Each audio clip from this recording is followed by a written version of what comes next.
Police ಕಾಟ ತಾಳಲಾರದೆ ಸ್ವಾತಿ ಎಂಬ ಮಹಿಳೆ ಆತ್ಮಹತ್ಯೆ ಮಾಡಿಕೊಂಡಿದ್ದಾರೆ. ಶಿವಮೊಗ್ಗ ಜಿಲ್ಲೆ ಭದ್ರಾವತಿ ತಾಲೂಕು ಸಿದ್ದಾಪುರದಲ್ಲಿ ನಡೆದಿರುವಂತಹ ಘಟನೆ. ವಾರದ ಹಿಂದಷ್ಟೇ ಪತಿ ಜಗದೀಶ್ ಅನಾರೋಗ್ಯದಿಂದ ಸಾವನ್ನಪ್ಪಿದ್ರು. ವಿಧವೆಗೆ ಫೇಸ್ಬುಕ್ನಲ್ಲಿ ಮೆಸೇಜ್ ಮಾಡಿದ್ದ ಪೊಲೀಸಪ್ಪ. ತೀರ್ಥಹಳ್ಳಿ ಠಾಣೆಯ ಪೊಲೀಸ್ ಮೋಹನ್ ವಿರುದ್ಧ ಇದೀಗ ಆರೋಪ ಕೇಳಿ ಬರ್ತಾ ಇದೆ.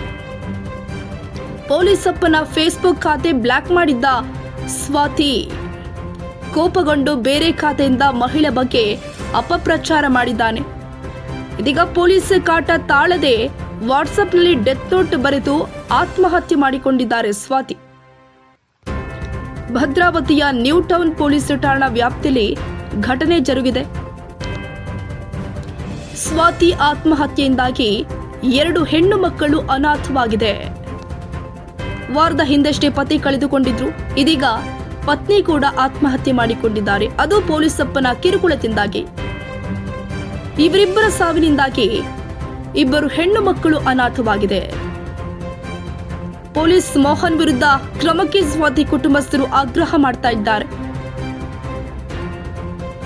ಪೊಲೀಸ್ ಕಾಟ ತಾಳಲಾರದೆ ಸ್ವಾತಿ ಎಂಬ ಮಹಿಳೆ ಆತ್ಮಹತ್ಯೆ ಮಾಡಿಕೊಂಡಿದ್ದಾರೆ. ಈ ಸಂಬಂಧ ತನಿಖೆ ಮುಂದುವರೆದಿದೆ.